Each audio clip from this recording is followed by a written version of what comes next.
And there he Oh. is. There he is. I've been going around looking around on the internet about you today because I don't know so much about you, but we have something very much in common that we're going to talk about later in this podcast, which is going to be awesome. Okay, I can't wait. So, Robert, where are you located? You mean currently or normally? Home base, I guess.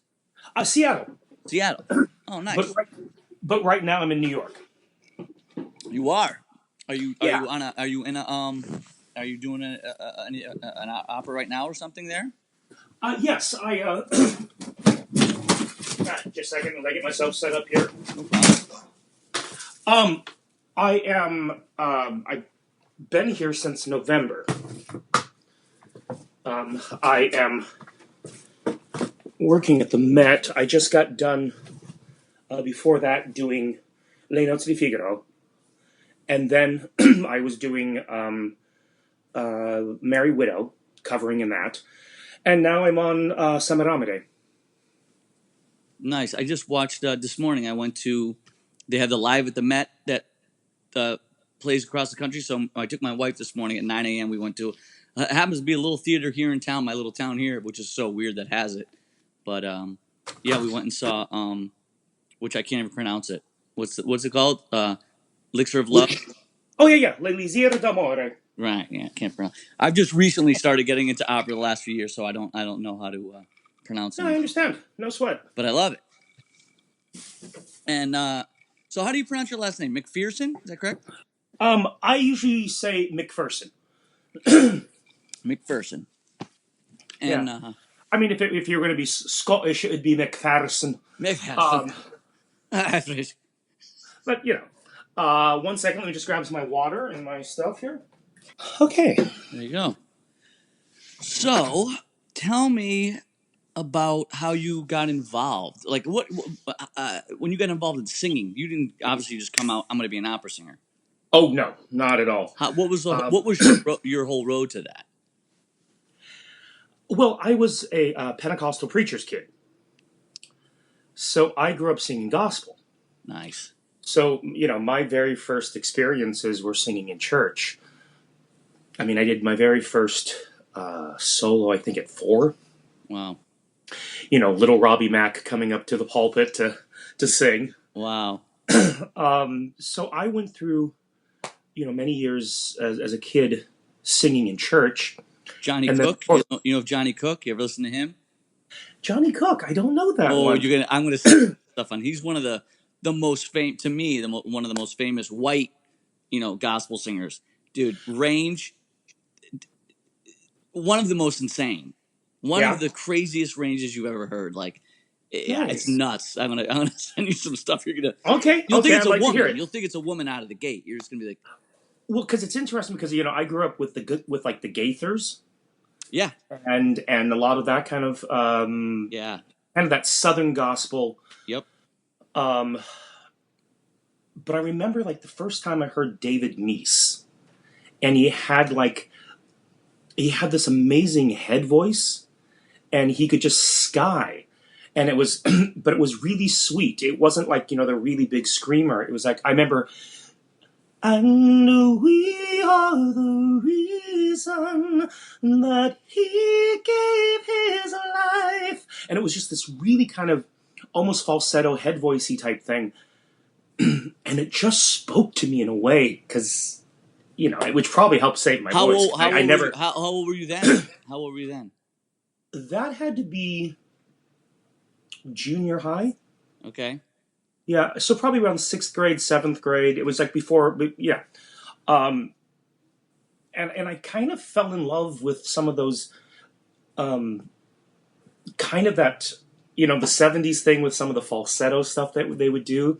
Yeah. And there was some of the Christian contemporary music that was utilizing a little bit of that. The Imperials were a big group that I was into. So, I did a lot of singing of that kind of music in church. But then when I got into like junior high, I was in, the choir, of course. I was also in band. Trombonist, as I like to refer to myself as a recovering trombonist. Really? Did you play trombone all through high school and everything? Yeah, a little bit into college. Wow. The definition of a gentleman, one who can play trombone, but refrains. I love it. By the way, not to get off subject, here I'll play you a little sample because I know you're gonna love this. This is Johnny Cook live. There's one where he does a. You'll love this. It's that total sub. This is in '76.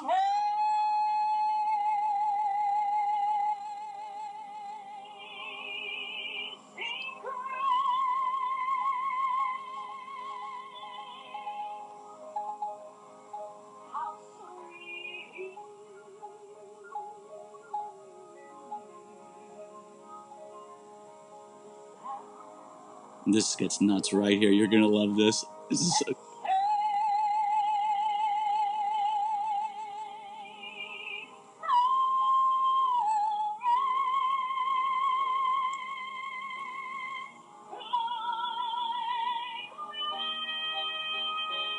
Oh, damn. It's just so now you know who Johnny Cook is. You're gonna be like, yeah. that's crazy. He's crazy. Reminds me a little bit of Jackie Wilson. Yeah. In the way that he would, yeah. Just a crazy, and he died at a young age. I think he died of cancer at a young age, and he was just. I had a vocal coach that turned me on to him. I guess he sang in choir as a child with him. Yeah. And he turned me on to him, and I was just like, oh my god, like just it. He does. There's that on the line, and then there's another thing of him and a soprano going back and forth of who can sing higher. And they go back and forth. I think I've heard that one. Yeah, probably. It's kind of famous. Like it's the battle. Who can sing higher? She goes. She goes. Yeah, they go up the ladder. I think I've seen that or and heard that on YouTube. Yeah. Oh, that's crazy. So trombone. Now, did trombone help you out with your breathing? Yeah, I would think so. I mean, you have to learn how to engage the breath pretty much from the very beginning to play trombone. Did you have to change it for singing a lot, or was it pretty much similar? This is a question I was going to do later, but this is perfect. Yeah, I mean there are some differences. I mean, at least for me, when I was learning at the very formative years, the singing breath needed to have a little bit more fluidity, and I couldn't, because you can sometimes kind of get that dynamic kind of hit the breathing apparatus for trombone in a way that would be a little bit too violent for a really nice vocal support. So, I mean, but you really do have to engage those lower abs and really expand for breath in a way that is very beneficial for singing. So, I mean, it's like anything, you find the parts that work and then let go of the things that don't. Yeah, are you someone like, with the breathing things, as we're just on that, you hear so much, there's some people that the inhale is more important for them than exhale, or they'll say, well, their exhale is from the low part of the stomach, and others are like, oh, it's more from the upper gastrium area. It expands from there. Are you a lower or more of a upper? Or are you an all around keep everything open and lean out from there? As my old voice teacher, God rest his soul, would have said, everything is spherical and 360. Yeah. So, for me, it's about that expansion in kind of 3D. But with that said, I only really focus on like what the mechanics of breathing are doing when something is not working or not working at its optimum. Okay. Because most of the time, I want to think of that inhalation a little bit more on a subconscious level. So you work that, the details in your practice room. And there's times that you're like, okay, this isn't quite right, and you plan it. But when I'm performing, I try not to think of the technical act of breathing as much as this might sound a little weird, but the inhalation of inspiration. Inhalation of inspiration. Because for me, within every breath, you have the vocal tone, but you also have my blocking happens within that breath. My motivation happens within that breath. The text is in that breath. It's instead of like spinning 5 or 6 different plates, there's one spark that leads to 5 or 6 different things. Oh, cool. And to me, that is the breath. That moment where you go,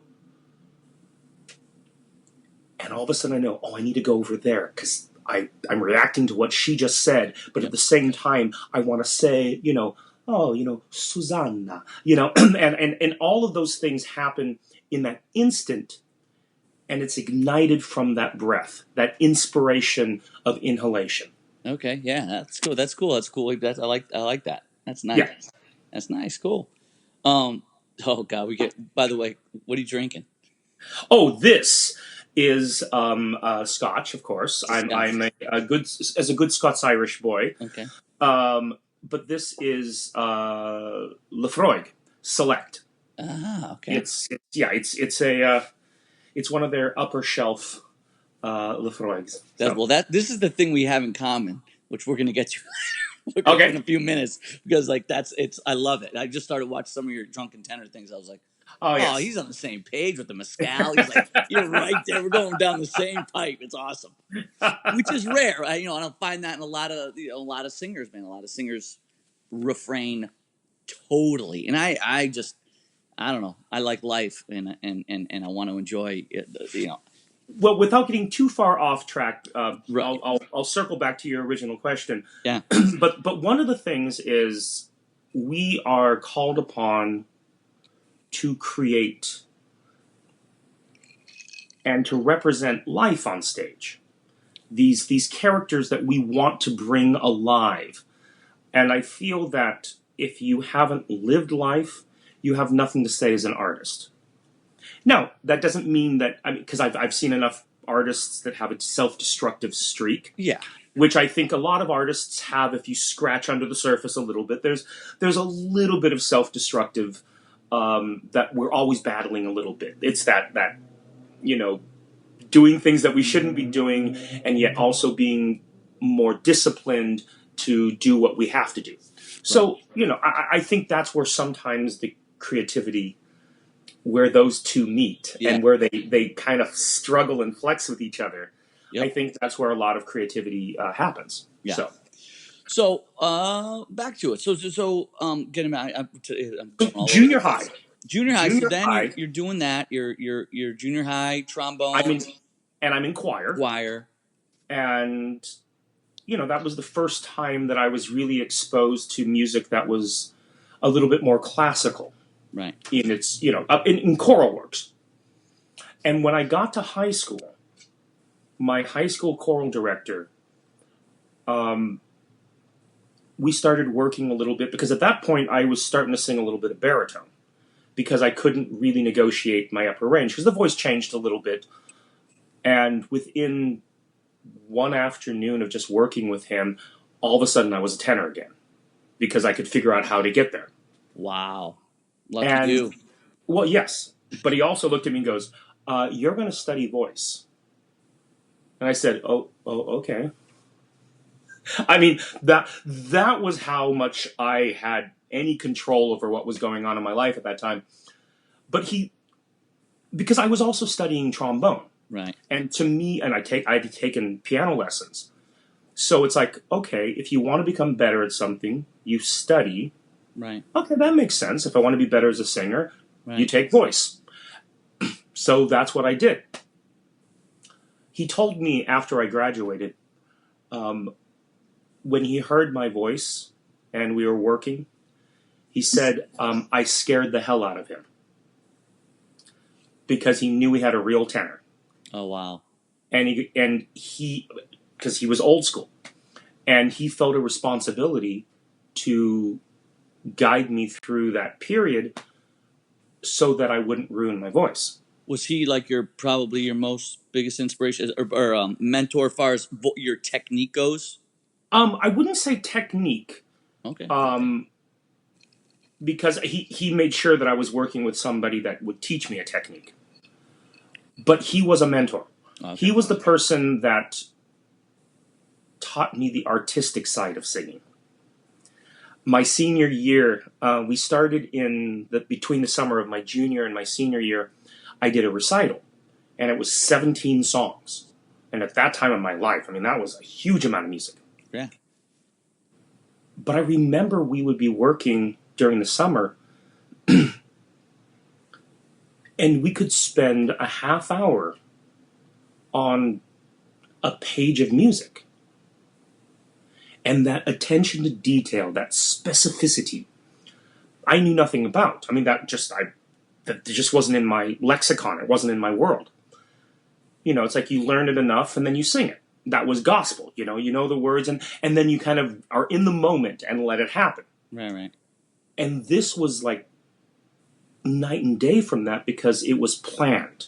It was working the details in advance so that when I'm singing, then I can be in the moment. But there's a guide, there's a map. And I had never experienced that before. Right. And even in years later when I was struggling to find that kind of discipline as a performer, I remember going back in my mind to that summer and the amount of time that we spent working on my recital. And that became kind of the template for me building how to approach this career. So interesting. And that's when it started. So as far as so him not being maybe your formative technique coach, was there someone, did you have one? Yes. Did you have many? I had many that drove me down a lot of wrong paths and a couple down the right paths. Did you have many, or did you get lucky and have the couple? I was pretty fortunate because, I mean, my very first voice teacher was the one that I went to college for at the University of Puget Sound in Tacoma, Washington. Amazing. Little small liberal arts college. Yeah. And he was a great guy, but he wasn't the most inspirational. He was just kind of a dry personality and was really kind of into the technical parts of it. And I remember I was starting to kind of lose my love of singing. And he went on sabbatical for a year. And during that time, Bill Eddy, he came in and he absolutely changed my world. And who was that? What was his name? Bill Eddy. He passed away at the age of like 95, almost 96. And when I met him, he was like... Well, I studied with him for 17 years. Wow. So... Wow. Whatever the math is of that. Right. But he he had this infectious spirit. And I mean, he knew what he was talking about. I mean, there was a technique. It wasn't just like, feel good about yourself. But that was also part of it. He made you believe in yourself, and he made you think that you had what it took. And he wasn't somebody to blow smoke. So, I mean, he genuinely did believe that I had it. But for a poor kid that, opera wasn't even in my world. Right. And to have somebody say, kid, I think you got what it takes. You're going to be great. And I mean, it was like seeing Santa Claus on a weekly basis. Oh. But no, he believed in me, and he completely changed the trajectory of my life. Wow. That's great. And being who he was, being as close as you were to him, did he have like a certain lineage that he was from, like his technique and all that? Oh, yeah. I mean, it went back to bel canto. He'd worked with several Italian voice teachers. But he was also, I mean, he was a working baritone back in his day. Yeah. He worked with Björling on stage. He worked with De Stefano. He did more of the comic baritone parts. So, like, in doing Bohème, he would do Chagnard. Yeah. But he was great. I mean, he had worked with Beverly Sills. I mean, he knew that entire generation. So, when he would tell me something about myself, I tended to believe him because of the world he lived in. He was legit. Yeah. I mean, come on, there's so many charlatans nowadays. Like, at least where I'm an outsider looking in. I'm a rock and roll singer, pop singer, corporate band singer. I've been doing it for years, made a living on it. Awesome.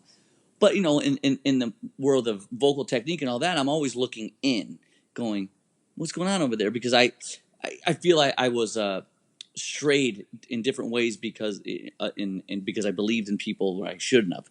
Instead of looking at like, what did you do? Oh, you didn't do anything. You didn't even sing. Why did I believe that? Like, that it's an amazing, but it's a big trap for a lot of people.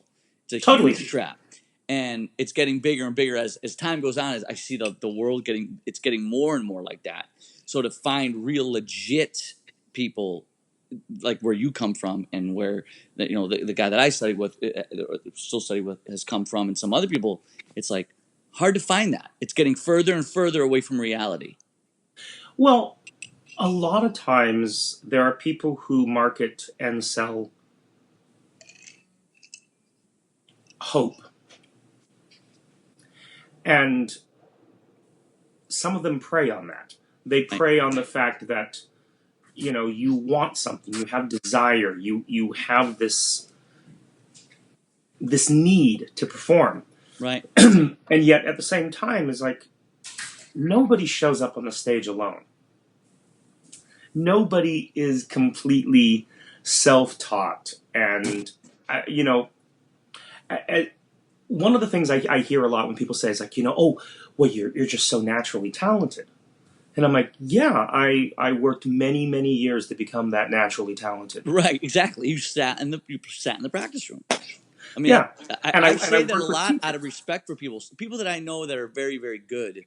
I did the last podcast I did with he's a Journey, Steve Perry impersonator, Journey tribute. And he is amazing. I adore Journey. Okay, dude, this guy's amazing. You got to go listen to the podcast or go listen to him sing live. I did listen a little bit to it. Yeah, he is so good at it. It's like it's uncanny. You're like, what? Yeah. How does he? And the first thing I think out of my mouth was, I'm not going to say you were natural at this before I know. Were you natural at this, or were you someone that sat in your bedroom and screamed into the pillow for 10 years until you got it?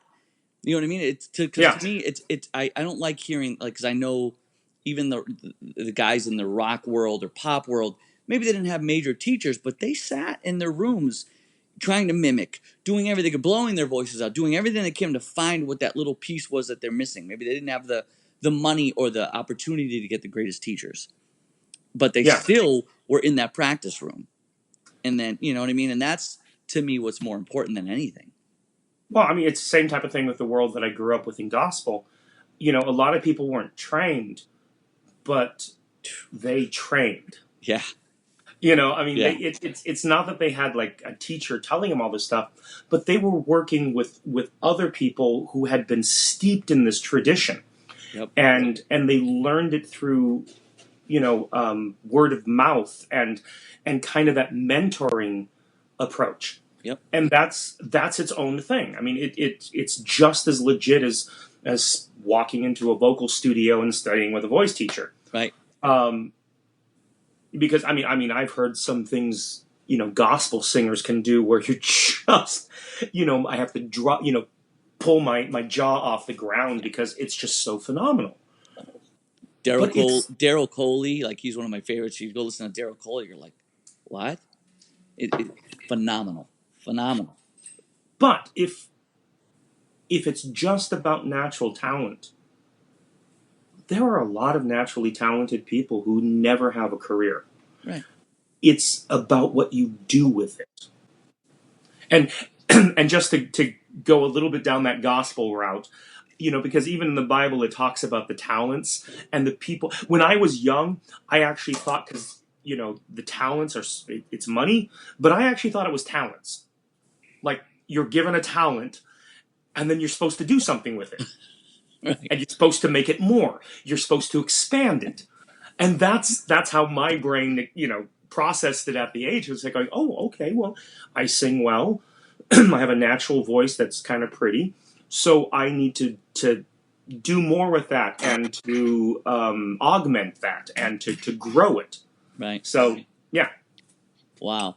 Now, so he was your main technique coach, you would say, because you worked with him 17 years. He was the architect of my voice. He was there.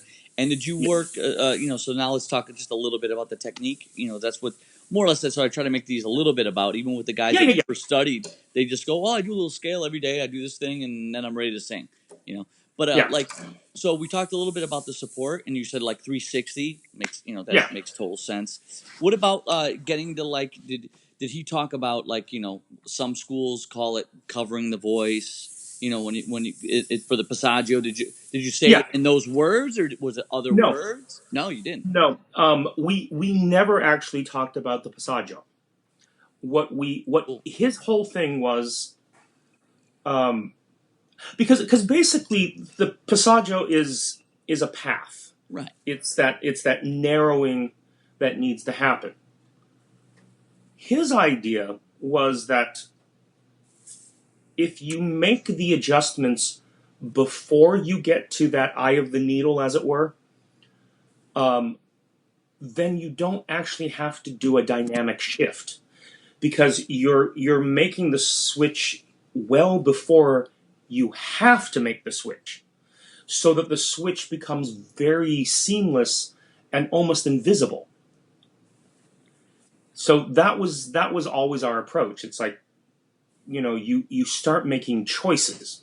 Did you start making the choices around, where would you start making the choices? What was your idea?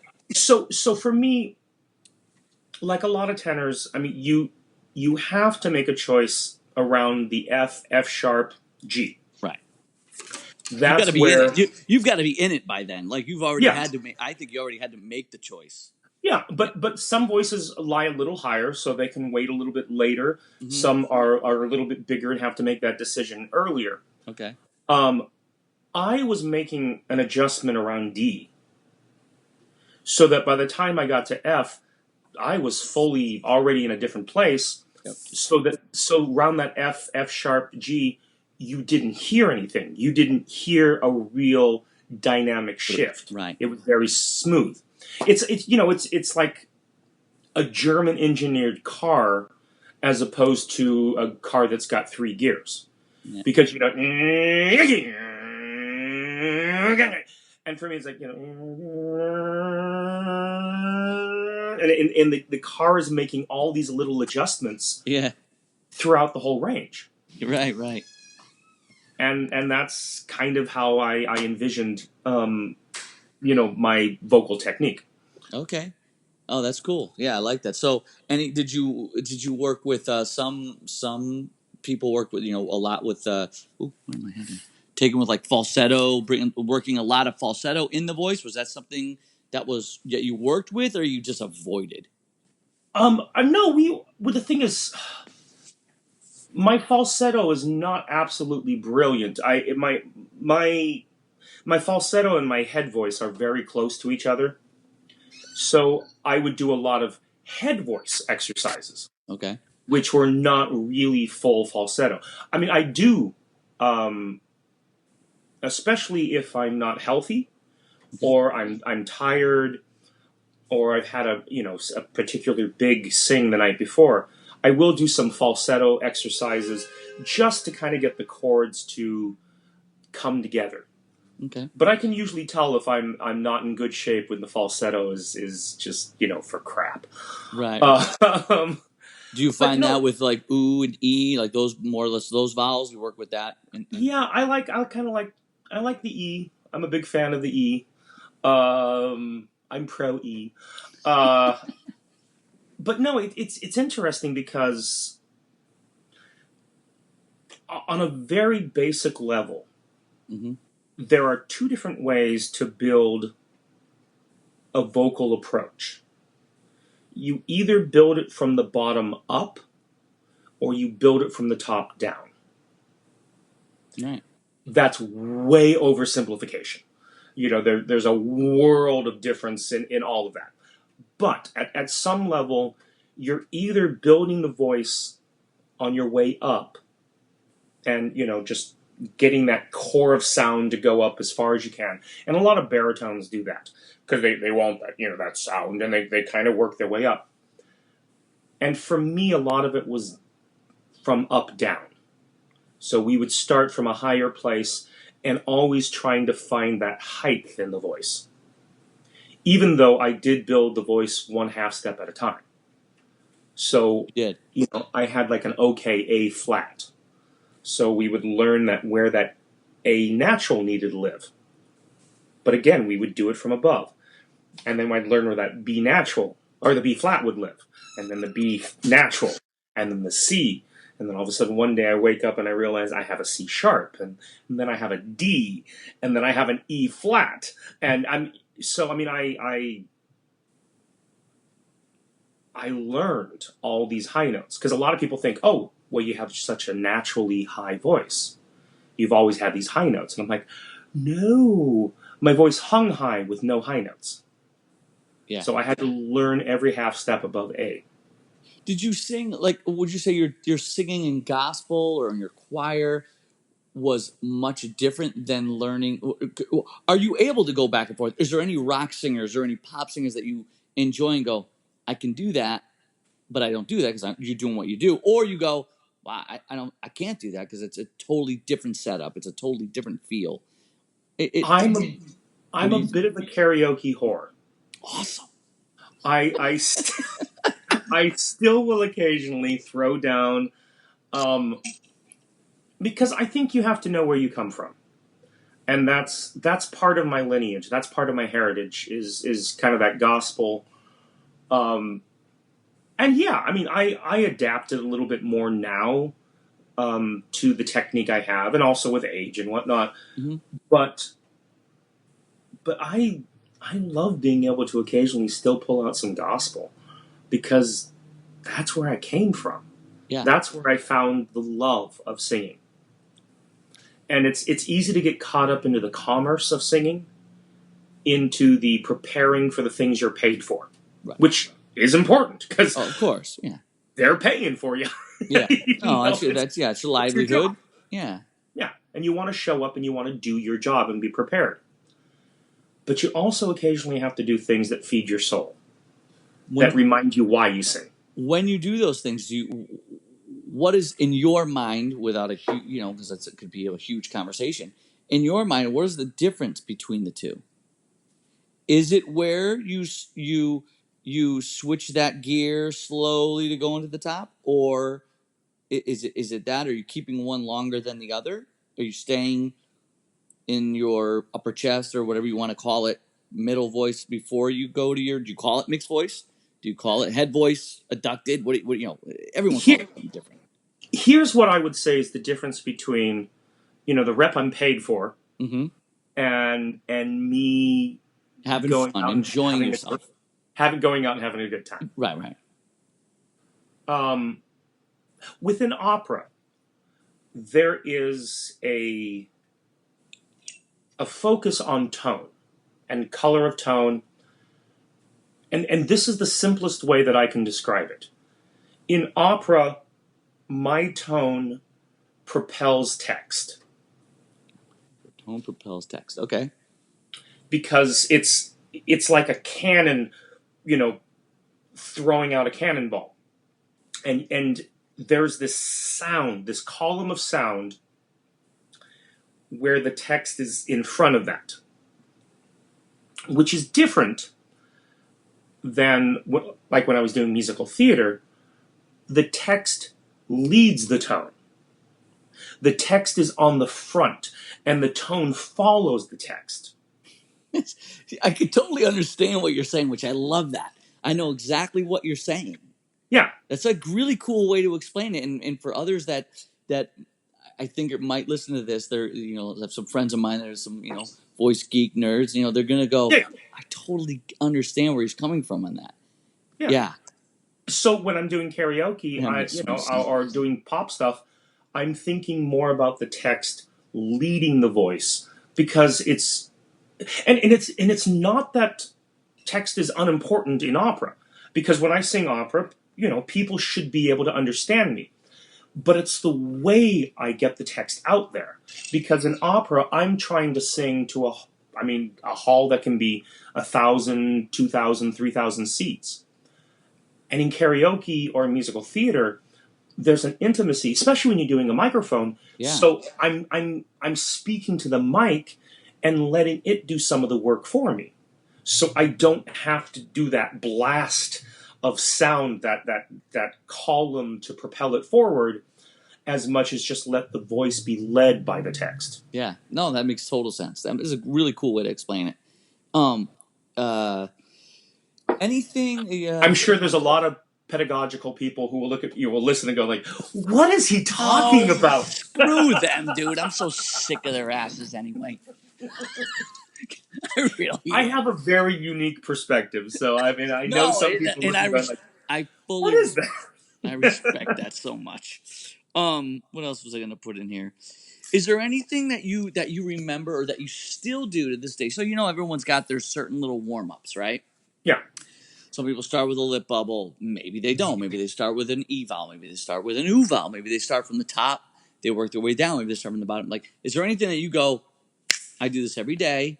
This is the way, this is the root. This is the way I started off. Would you say?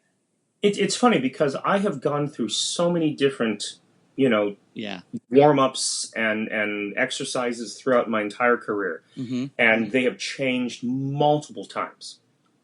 But one of the things that I still to this day will do is kind of that head voice falsetto thing where I'm like, especially because in the morning, I'm trying to get something to move. Yep. And I'll be like,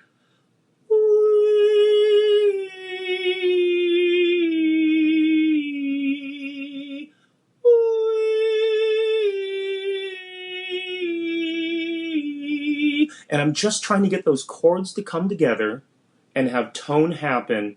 And I want it to be in that kind of highest part of my voice. Yeah. So the voice is waking up. And that's almost, the way you just did it from what I can hear, through a computer or whatever. Yeah, of course. It almost sounds, to me, it's much more connected. Like you're saying, the chords coming together. It's much more connected. Yes. Exactly. Yeah, because it's not falsetto, because for me a lot of air happens in falsetto. Right. And for me that's head tone. Because it should be connected. It should be, the chords should come together. You're always connecting. Yeah. Even when you consider you're for falsetto, you're still going. Yeah. Yeah. You're always connecting. Yeah, and the chords are coming together. There's no air going over. That's a huge thing that people don't talk about. I've got every book on the shelf. I was, like I said, career corporate band singer, but during my time in the hotel rooms and traveling, I'm like, nerding out, get another book from Amazon, another book from so and so. Nerding out. And I'm like, but no one explains it like simply. And to me, that's where a lot of it gets lost, and people end up paying out of their pocket so much for what could be explained more simply. Well, and demonstrated, which the that's one of the demonstration things. is what it's all about. Like, you just demonstrated that, and I immediately go, no, he's not disconnecting falsetto. He's connecting falsetto. Yeah, well, because to me that is like it's the vocal equivalent of going to the gym and stretching before you do exercises. Yep. It's just making sure everything is working, and you get that vibrancy and that awakeness in the voice. Because 9 times out of 10, if the body is awake, the voice will follow. Most of the mornings for me singing is not about getting the voice awake. It's about getting Rob awake, because Rob is not a morning person. Rob hates mornings. I totally understand. So a lot of it for me is just getting on track for the mornings. And, how much coffee can you consume and not have to spend the entire performance in the restroom? Right. I mean, I understand. And so nowadays, what I'm seeing is things are people are trying to simplify things, but I don't know if they're actually the smartest things. But you hear people using straws, and you hear people doing things like this. Are you a person that is going, I'm going to try these new things, or are you going, I'm going with what works for me, what I've been doing for these years? That's a very good question. I know what works, and I'm always willing to explore a few different ideas. But when I do that, I have to view it through the prism of everything I know. So sometimes a straw is a great tool when you can't sing fully out. When you're in a space or something where you just can't make as much sound because you're going to get kicked out, or you're in a hotel or whatever. So I can utilize a straw sometimes to help me minimize my sound. Okay. Because it's not small nowadays. It's very loud. Yeah. And that is one way that I can kind of get things moving without annoying everybody at an 8 a.m. time in an apartment. Okay. But I also feel sometimes people like the gimmick part of something, and they kind of latch onto that, where this is going to sound a little bit uncharitable. No, go ahead. But the thing is, at some point, you have to learn how to sing, and all the straws and tongue depressors and all the accoutrement. Yeah. At some point, I just want to go, okay, I know what you're trying to do, Right. but you're focusing so much on the technical, raising this and having this be here and whatnot. And the worst thing a singer can do is to stay in their head. Because at some point, you have to communicate. And if you're thinking of all these things and raising this and lifting this, and I got to tuck that, and yeah, right, you lose the ability to actually communicate. And that's what it is. It's about communication. All the greatest technique in the world is subservient to communicating. Because why are we doing this if we're not talking to the audience? Right. Yeah. And so, okay, a couple more technique questions, and then I'm going to get to the booze. Because I got man after my own heart. I did a no today, so I did a no. It's a little while before I was making a drink to have a talk with you, and I did a no, and I'm like, that's such a no. I don't think I should do this. Well, I'll ask him to see what he said. All right, so Talking about technique, we talked a little bit about breathing. We talked about chest and how you consider where you're going from there. What about placement? Was that a big issue? Was that ever talked about? Yes, Back vowels, yes. front vowels, some fall back in your throat. How do you keep it out of your throat? That kind of a thing, you know? I had a very naturally bright voice Cool. from a very early age, which got me in trouble in the 6th grade because Robbie was loud in class. Right. Because even speaking to people in the back of the room, the teacher could still hear me. So there's always been this kind of bright edge to the voice. And that's one of the reasons why I've been able to survive singing in big places, is because much like the old school speakers with the tweeter and woofer, I always had tweeter. Yeah, that's great. So a lot of my life has been about trying to find warmth and dolce to the voice, to complement. But here's been the tricky thing. I never want to lose that frontal brightness, that placement that is the reason you can hear me in a 3,000 seat auditorium. Totally. What I want to do is supplement that, and to give it depth, to give it that 3D 360 sound, so that it has levels and diversity within that sound, so it's not just one thing, it's not just bright. Right. Because the Italians always talk about that chiaroscuro. Right. Which is that light, dark combination. Though there is another way to think of it, though. So, chiaroscuro, chiaro is also clear. So that's one of the things I want to have in my sound, is a clarity. This clear openness to the voice, where all the expression and all the tone and then the text and all that just lives in that clarity. Because again, we can get so hung up on the color of the voice, how it sounds. And we forget that technique is a tool.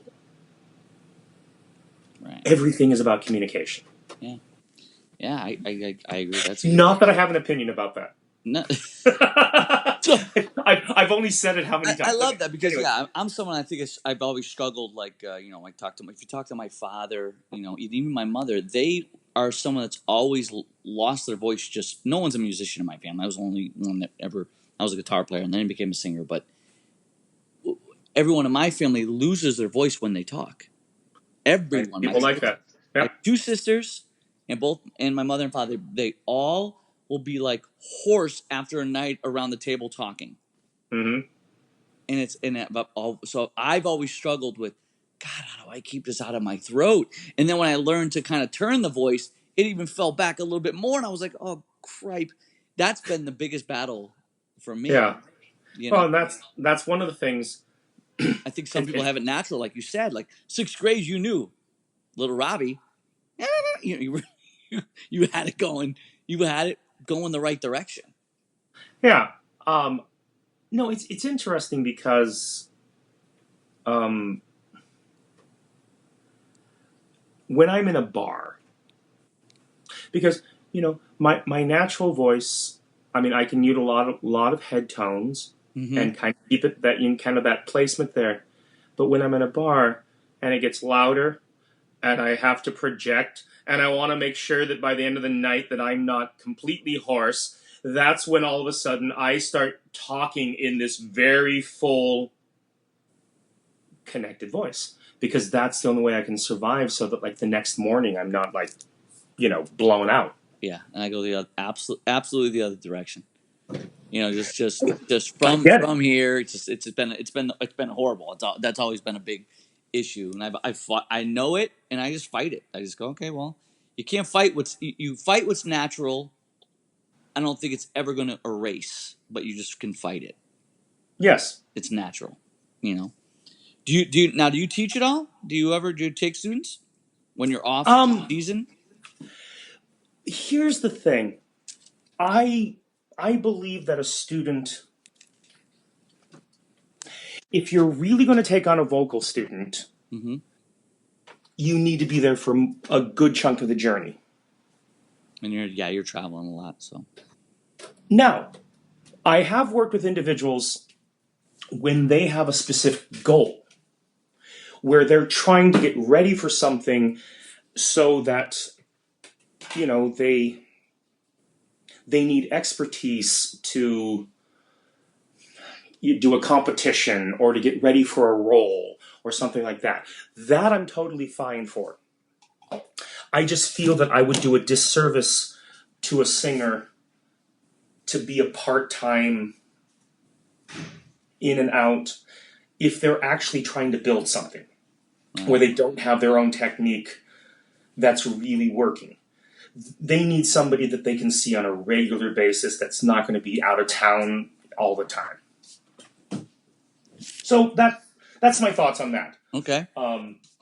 What about okay, so what about, I'm going to ask you 2 questions about this. Do you have a favorite rock or pop singer that you like to listen to? Or jazz, rock, pop, jazz, other than the classical world? Is there someone that you go, man, you'll listen to him, put him on and listen? I love Bruno Mars. Okay. Dude can flat out sing, Yeah. and he's a performer, and that's what I love about him. I remember a couple years ago, where he sang on the Super Bowl, and oh my God, it was amazing. He was great. Yeah. Okay. And now one of the big question: who are your favorite classical singers? Who are your favorite tenors? Oh, well, a lot of them are dead. Right. So who would you go? My favorite tenor is bam. Like that's. Well, I'll say, okay.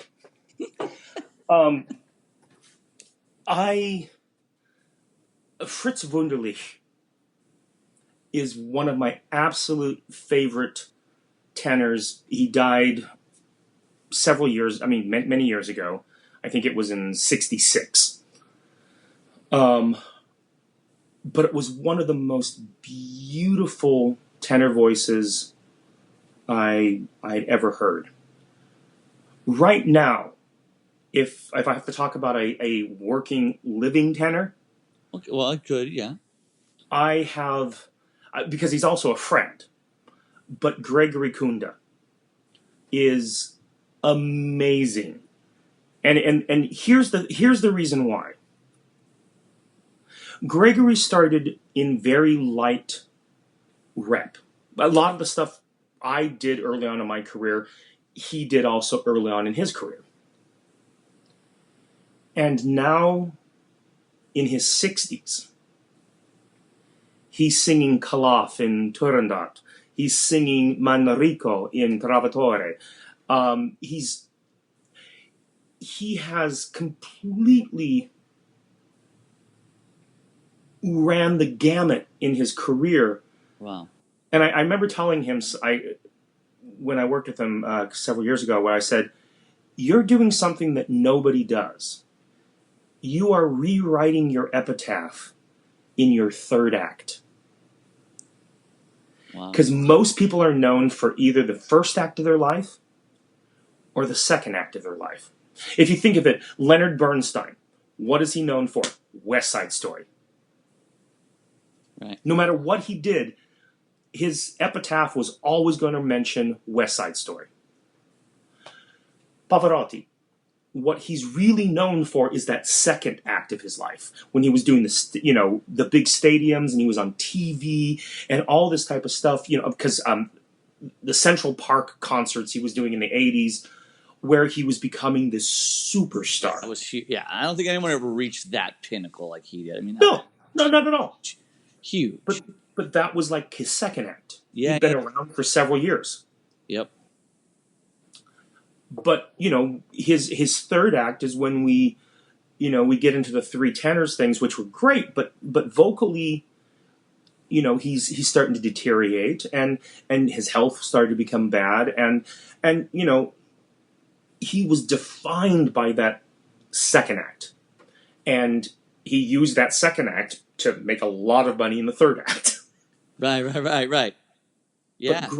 But Gregory is completely going to be remembered for what he did in his third act. That's awesome. And that never happens.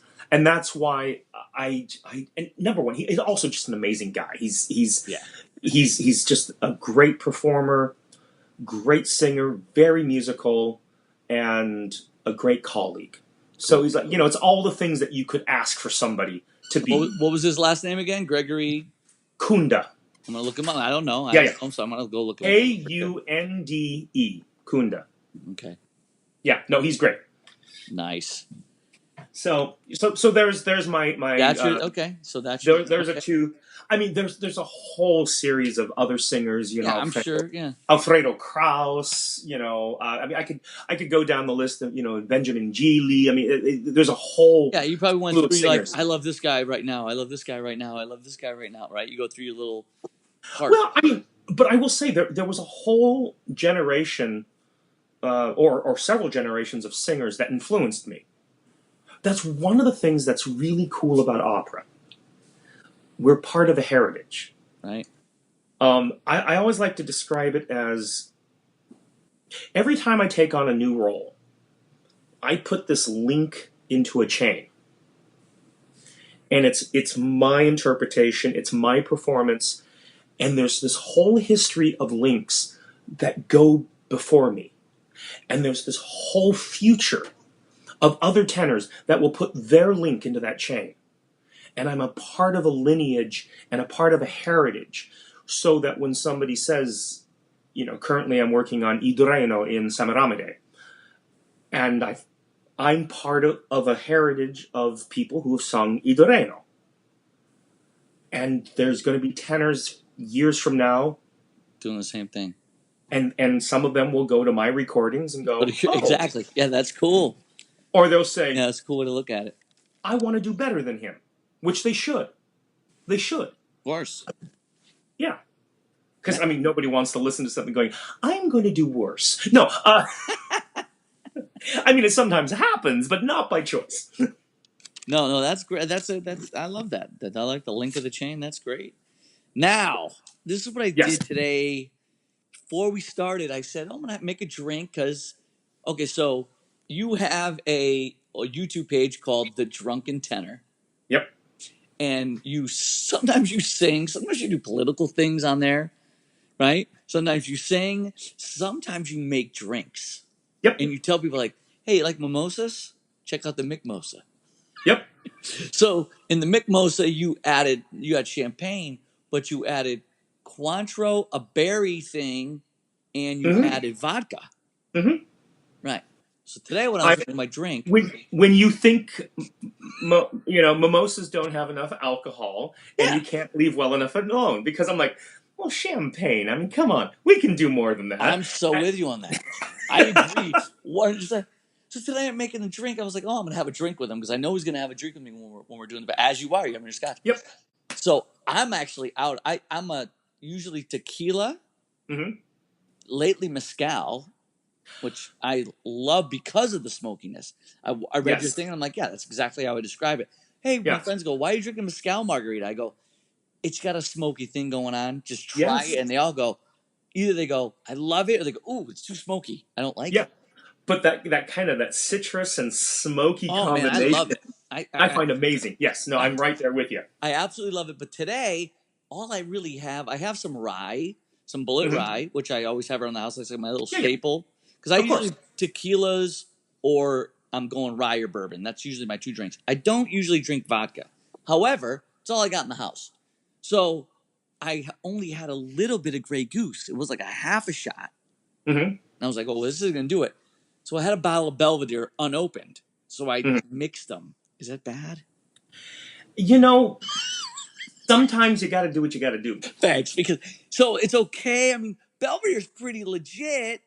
I mean, I love the goose the bird is my thing. But if I'm doing vodka, which I never do. But here's my thing. I get asked a lot of times, what is the perfect martini?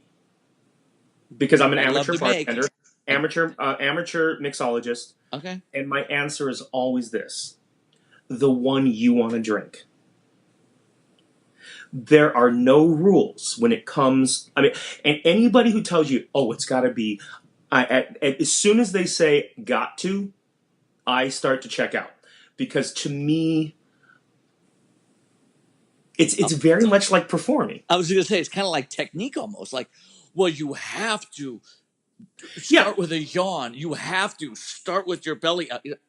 No. Well, and it's also, it's like, when I'm told, it's like, oh, well, you have to sing it this way.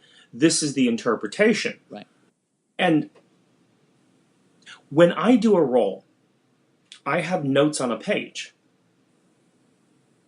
with some guidelines given by the composer. But the thing is, there are so many different ways that I can do something. I can completely come up with my interpretation, which is, I think, something every artist should do. You don't have to rewrite things to truly come up with your thumbprint. And I feel cocktails are kind of a microcosm for me, because, most cocktails are a take on something.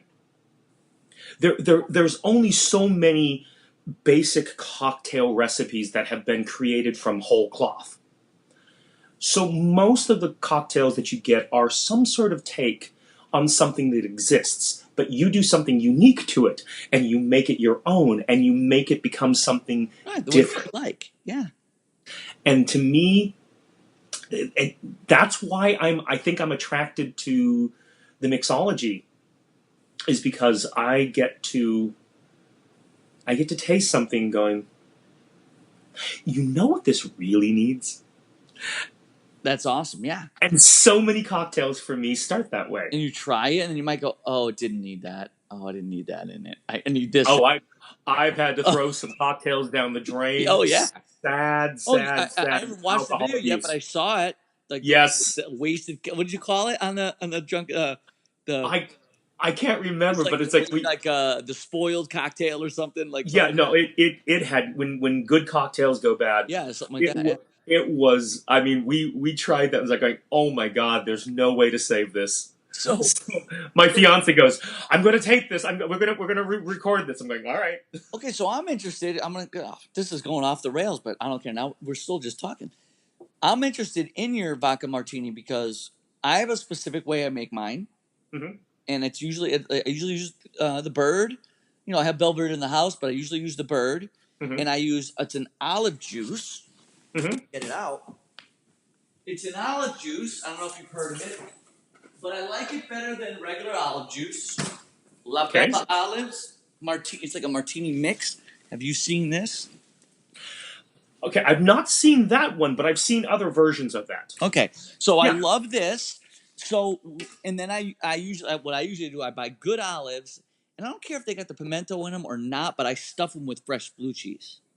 Oh, nice! Even though it's not fresh, because it's no. It's it's inherently. But I just stuff it. I get good blue cheese, and I take, if the pimento's in there, I take it out, and I stuff the blue cheese because I love that. Because I usually do that when I'm cooking because I love to cook, and cooking is the same way. It's like mixology. It's like you're making whatever you're making. So if I cook, I usually make a martini. That's when I do drink vodka. Yeah. So, what's your recipe? I do not put the vermouth in it. I do not. Sometimes some people just shake it with the vermouth and shake it out. Here's my thing about vermouth. It's tough. It's a tough battle. Most people have crappy vermouth. Number one, martini vermouth is crap. It is not a good vermouth. Number two, most people store it incorrectly. It is a wine derivative and should be refrigerated. Okay. So, one of my favorite vermouths, just kind of my middle of the road, Dolin, or Dolin, I think it's French. And what I love is to get the small bottle. Because I'll go through it quicker, and then I can replenish it so that so it doesn't age too long. Right. Okay, that makes sense. So what I want is the freshest vermouth possible. So the smaller the bottle, the better, because what you'll do is you'll go through it quicker, and then you'll always have good vermouth. Are you one technique I learned from someone was they just took it and they just kind of go like this and they swirl it and throw it out. I get it. There's a whole generation of people who think vermouth is a travesty and shouldn't be a part of a martini. Okay. But the original martini recipe, I'm trying to remember if it was 1 to 2 or 1 to 3 vermouth and gin at the time.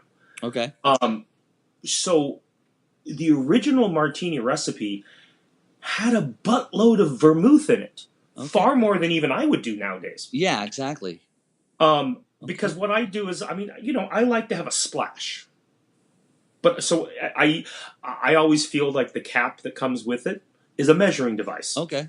So I use that and I just do a little splash and, I do the same thing sometimes. That's awesome. It's easy. It just, you don't have to worry about it. I am path of least resistance guy. That's, I love it. Don't make it more complicated than it needs to be. Dumb it down. Make it easy. Because that's the thing is, vocal technique should not be a calculus problem. Yep. I don't want to be thinking of 15 variables and then I have to subtract this. Oh, God, please. Yep. The last thing this brain needs to do when on stage is to think too hard. All right. I have talked myself out of many a good high note over the years because of that. Yeah, of course. How about a choice of vodka? I like potato vodkas. So there's a couple, and they're not even expensive. No. But Luxardo,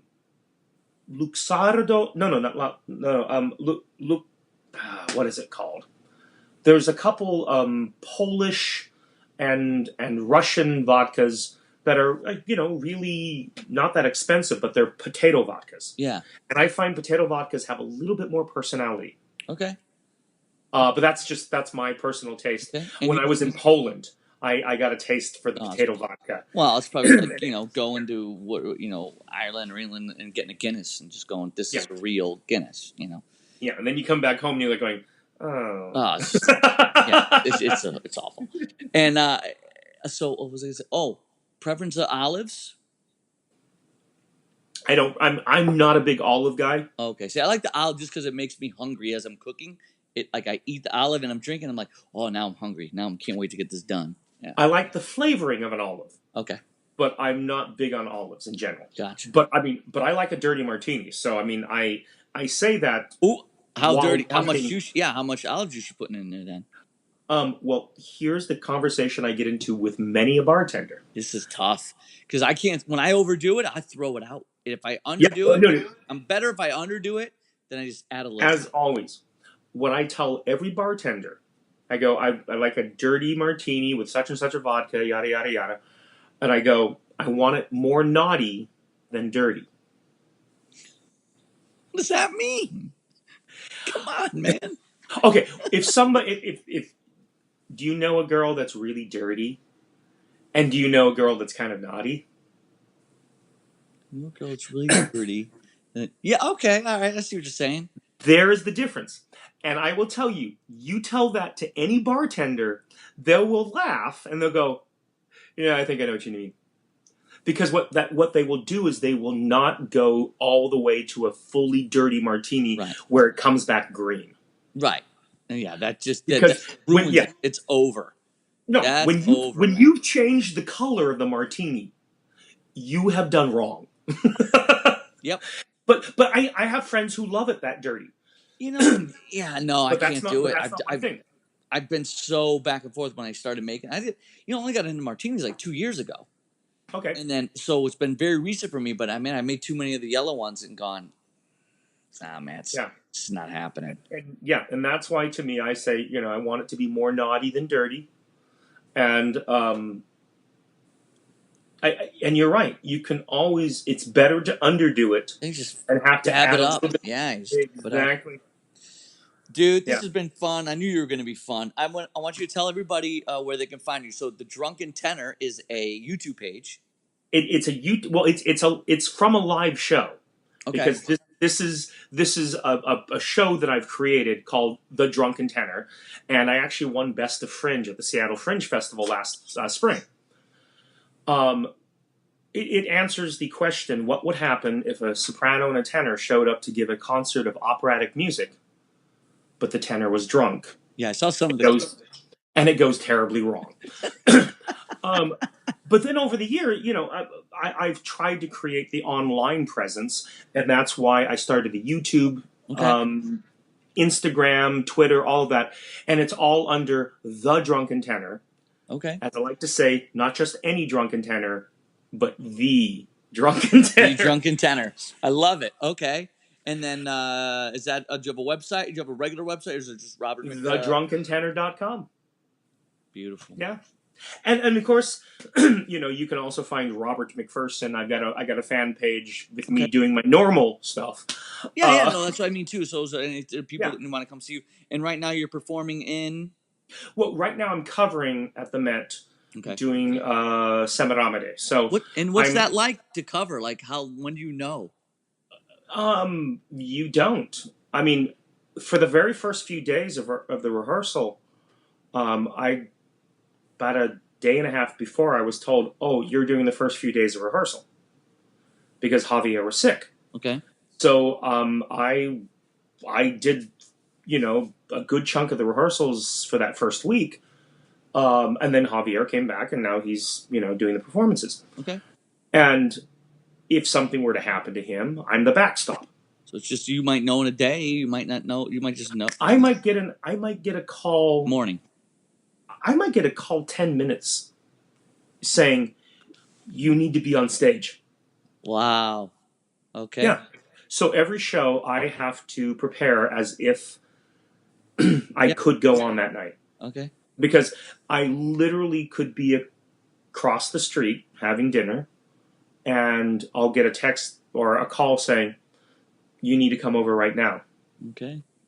And I have to be there within 10 minutes. Anything, I didn't even mention this, anything that you do, I love that you drink, but anything that you do, health-wise, obviously water, sleep, anything that you recommend to singers, those things? Always hydrate. I am a big proponent of cardio. Okay. Anything to expand the lungs. So, I mean, I like to, I do, we used to call them wind sprints. I guess now it's interval training. Yeah, wind sprints. I got you. Yeah. Yeah. But I will do in the machines where I'm doing, 1 minute of sprinting at the highest, and then 2 minutes of just doing the lowest. And I'll do that for like an hour on the elliptical or whatever, because anything to kind of expand the lung capacity is needed and necessary. Gotcha. But the thing that I would say more than anything, know what you need to be happy.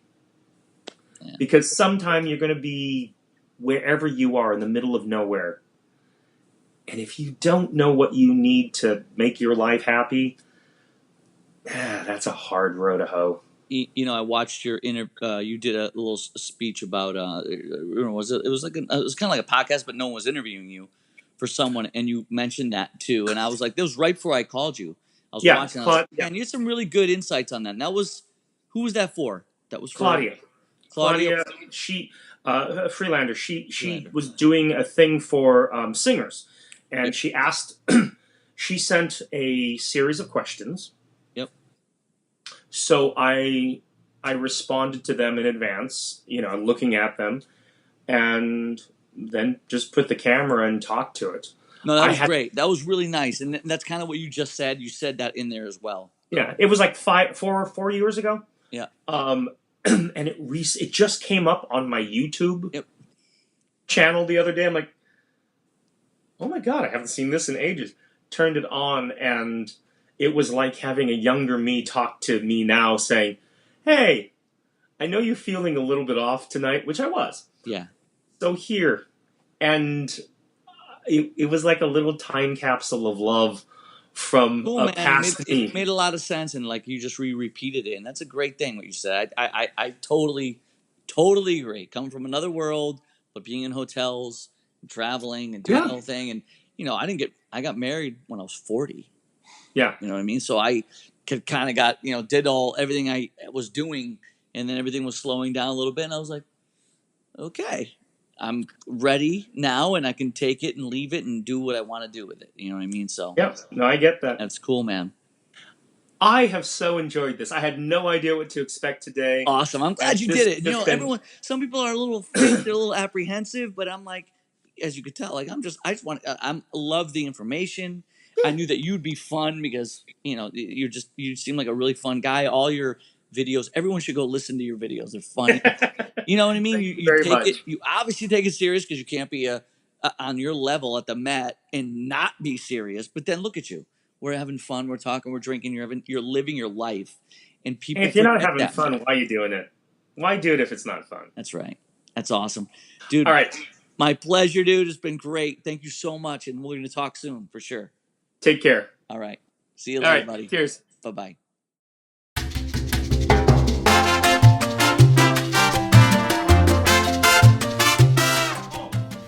Hello there. Today, I want to make for you my favorite margarita. One of the things I really don't like is like a blended margarita. It's like a Slurpee and gives me brain freeze. So I like my margaritas on the rocks. So I'm gonna show you like my basic recipe that I enjoy. For those who are feeling a little bit more adventurous, I have Mezcal. Now, a lot of you may know that I enjoy my scotch, as you can see, and I like the smoky flavor that the Mezcal gives it. Kind of gives it a little, hey, how you doing? What's in a smoky margarita? What's in a smoky margarita? Ay, ay, ay. I'm glad you asked. So, of course, we need tequila. Yes. You can't have a margarita without tequila. I'm using a silver Milagro, and the reason I chose this, very special, it was what was in my bar. 2 shots. I'm putting it in a shaker.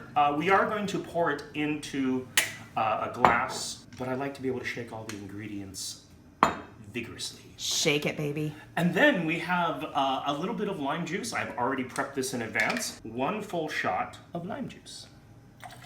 You'll want to use fresh. Do not use store-bought lime juice. Not if you like yourself. Cointreau. I am going to use about 1/4 ounce. We have agave. Wait, you just did an awesome catch on that. Like you picked, it's like it just flew into your hand. Could you do that again, please? That was amazing. Probably not. Agave, the best thing for a sweetener. 1/4. Now we're just shaking this a little bit. That is the basic recipe. Now to give it a little something extra, we have the Mezcal. It's not going to take a lot. So much like we did with the agave and with the Cointreau, we're just going to use basically a 1/4 of an ounce. One of the things I like about a good Mezcal is that there is this kind of smoky flavor. It reminds me a lot of like scotches. I remember the first time I was at this Mexican restaurant, and I had always thought, tequila. And they came back with the New Testament book, and it had like pages and pages and pages of all these different tequilas that I didn't even know existed. And that was the first time I had heard about a Mezcal. So we were talking to the maitre d' there, and it was just like, bring me something I've never had before.